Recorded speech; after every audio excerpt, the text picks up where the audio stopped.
ஆதியில் குச்சன், லவன் இவர்களால் ஸ்ரீ ராம சந்நிதியில் அஸ்வமேத யாகசாலையில் 18வது தினத்தில் கானம் பண்ணப்பட்ட ஸ்லோகங்கள் 13,359 முதல் 13,833 வரை. இப்பொழுது 36வது சர்க்கம். கணையாழி கொடுத்தல். வாயு குமாரரும் மகா தேஜஸ்வியுமான ஹனுமார் இன்னும் அதிகமாய் சீதைக்கு நம்பிக்கை விளைவிப்பதற்காக மரியாதையை காட்டுகிற வாக்கியத்தை விண்ணப்பம் செய்தார்.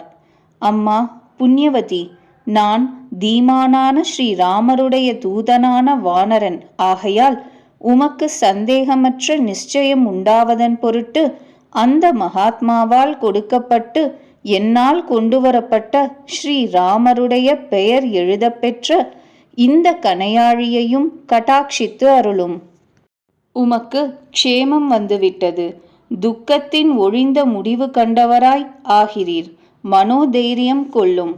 வானரோத்தமர் இவ்விஷயத்தில் சொல்லி அதை கணையாழியை சீதைக்கு சமர்ப்பித்தார்.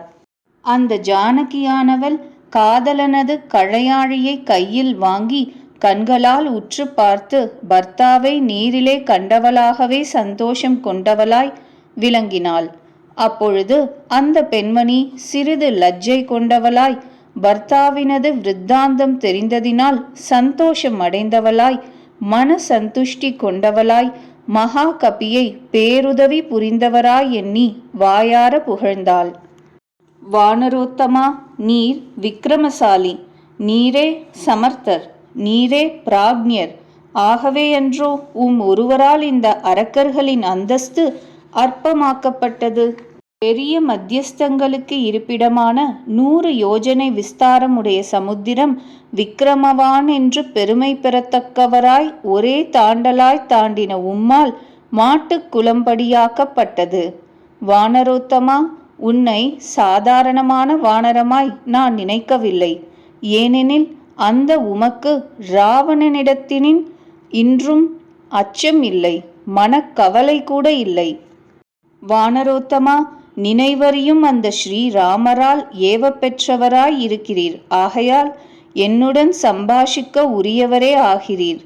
இன்னான் இவ்வளவு என்று காணவல்ல ஸ்ரீராமர் பராக்கிரமத்தை ஆராய்ந்து அறியாது சோதித்து கண்டறியப்படாதவனை அதிலும் என்னிடத்திற்கு அனுப்பமாட்டாரன்றோ?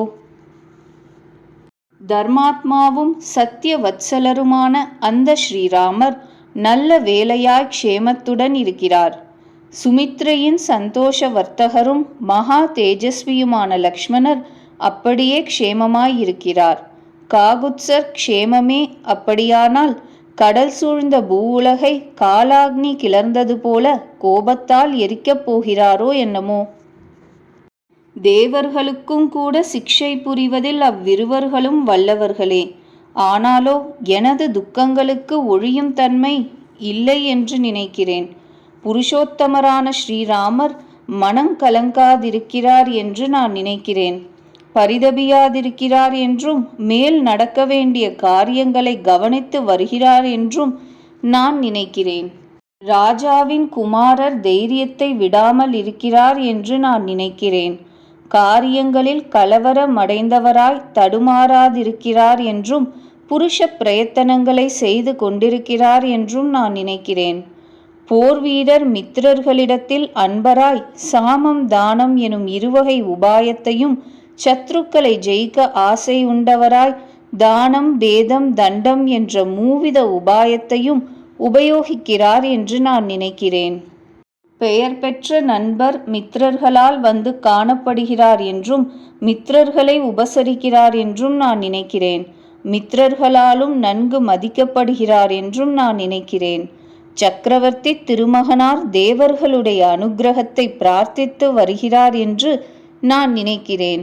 புருஷ பிரயத்தனத்தையும் தெய்வ சம்மதமாகவே மேற்கொண்டிருக்கிறார் என்று நான் நம்புகிறேன். ஸ்ரீ ராகவர் என்னிடத்தில் தூரத்தில் வாசம் செய்வதால் அன்பு குன்றாமல் இருக்கின்றார் என்று நான் நினைக்கிறேன். வானரரே, இந்த இக்கட்டினின்றும் என்னை விடுவிக்க முயற்சி செய்கிறார் என்று நான் நினைக்கிறேன். எப்பொழுதும் சுகங்களுக்கு ஏற்றவரும் துன்பங்களுக்கு ஏலாதவருமான ஸ்ரீராமர் பெரிய துக்கத்தை அடைந்து நலியாதிருக்கிறார் என்று நான் நம்புகிறேன். கௌசல்யா தேவியினுடையவும் சுமித்ரா தேவியினுடையவும் க்ஷேமமானது அடிக்கடி கேட்கப்படுகிறதென்று நான் நம்புகிறேன். அவ்வண்ணமாகவே பரதனுடைய குச்சலமும் கேட்கப்படுகிறதென்று நான் நினைக்கிறேன். ஸ்ரீ ராகவர் என் பொருட்டான சோகத்தால் வேண்டிய ரோஷம் கொண்டவராயிருக்கிறார் என்று நான் நினைக்கிறேன். மனம் தளராதிருக்கிறார் என்றும் நான் நினைக்கிறேன். ஸ்ரீராமர் என்னை அபாயத்தினின்று விடுவிப்பார் என்று நான் நினைக்கிறேன். பிராதாவினிடத்தில் அற்புதமான பற்றுள்ளவரான பரதர் மந்திரிகளால் பாதுகாக்கப்பட்ட மகத்தான 21,870 ரதங்கள், 21,870 யானைகள், 65,610 குதிரைகள், 1,09,350 காலாட்கள் இவைகள் கொண்ட சைன்யத்தை எனக்காக அனுப்பித் தருவார் என்று நான் நினைக்கிறேன். ஸ்ரீமானான வானரர் கோமானான சுக்ரீவர் பற்களையும் நகங்களையும் ஆயுதங்களாக கொண்ட வானர வீரர்களால் சூழப்பட்டவராய் எனக்காக வருவார் என்று நான் நினைக்கிறேன். சுமித்ரைக்கு ஆனந்த வர்த்தகரும் சூரரும் அஸ்திரங்களை அறிந்தவருமான ஸ்ரீ லக்ஷ்மணரும் சரத் தொகுதியால் அரக்கர்களை பறந்தோடச் செய்வார் என்று நான் நம்புகிறேன். ஸ்ரீராமரால் ராவணனை உற்றார் பெற்றோரோடு கூடினவனாய் யுத்தத்தில் ரௌத்ரமாய் ஜுவலிக்கிற அஸ்திரத்தால் கொல்லப்பட்டவனாக ஸ்வல்ப காலத்தில் காண்பேன் என்று நான் நினைக்கிறேன். பொன் போன்ற நிறமும் தாமரை பூ போன்ற மனமும் உள்ள அவருடைய அந்த முகமானது என்னை விட்டு பிரிந்த சோகத்தால் வருந்தி நீர் வற்றியது போல் வெயிலால் தாமரை மலர் போல் வாடாமல் இருக்கிறதென்று நான் நம்புகிறேன். தர்மம் ஒன்றையே லட்சியமாக கொண்டதால் ராஜ்யத்தை துறந்ததிலும் என்னை கால்நடையாக காட்டிற்கு அழைத்து வந்ததிலும் சோகம் இல்லாமல் இருந்ததும் பயம் இல்லாமல் இருந்ததும் மனக்கவலை கூட இல்லாதிருந்ததும் எவருக்கோ அவருடைய உள்ளத்தில் உறுதிப்பாடு நிலை பெற்றிருக்கின்றதென்று நான் நம்புகிறேன். தூதரே, என்னால் ஸ்நேக மூலமாய் மகா பிரசித்தி பெற்ற பிதாவும் இவருக்கு சமானமாய் மனதில் கொள்ள முடியாது. மாதாவும் முடியாது. வேறு யாராகட்டும் முடியாது. எப்பொழுது அன்பரது விருத்தாந்தத்தை கேட்பேனோ அதுவரையில்தான் நான் உயிரை வைத்திருக்க நினைத்திருக்கிறேன். சர்வ நிபுணையான தேவி இவ்விதமாய் மேற்சொல்லிய வண்ணம் பெரும் பொருளமைந்ததும் செவிக்கினியதுமான வச்சனத்தை வானர சிரேஷ்டரான அவரை நோக்கி சொல்லி அவருடைய ஸ்ரீராமரையே பிரயோஜனமாக அடைய உரியதும் ஸ்ரீராமரை பற்றியதுமான சொல்லை மறுபடியும் கேட்பதற்கு ஓய்ந்தாள். பெருந்திரளோனான மாருதி சீதையின் வச்சனத்தை கேட்டு தலையில் கை குவித்தலை செய்து கொண்டு பின்வருகிற வாக்கியத்தை மொழிந்தார். தாமரை கண்ணரான ஸ்ரீராமர் உம்மை இங்கிருப்பவளாக அறியார். ஆனது பற்றியே இந்திரன் சசிதேவியைப் போல் உம்மை உடனே கொண்டு போக பெற்றிலர். ஸ்ரீ ராகவர் எனது சொல்லை கேட்டு உடனேயே வானர கணங்களும் ருக்ஷ கணங்களுமே நிறைந்த பெரிய சேனையை திரட்டிக்கொண்டு இதோ எழுந்தருளப் போகிறார். கலக்குவதற்கு அரியதான கடலை பான தொகுதிகளால் ஸ்தம்பிக்கச் செய்து இலங்கை நகரை ராட்சத பூண்டு அற்றதாக காகுத்சர் செய்ய போகிறார். ஸ்ரீராமருடைய விவகாரத்தில் யமதர்ம ராஜாவாய் இருந்தாலும் சரி, அசுரர்களுடன் கூடிய தேவர்களாயிருந்தாலும் சரி, குறுக்கிட்டு நிற்பார்களானால் அவர்களை அப்பொழுதே அவர் முடித்து விடுவார்.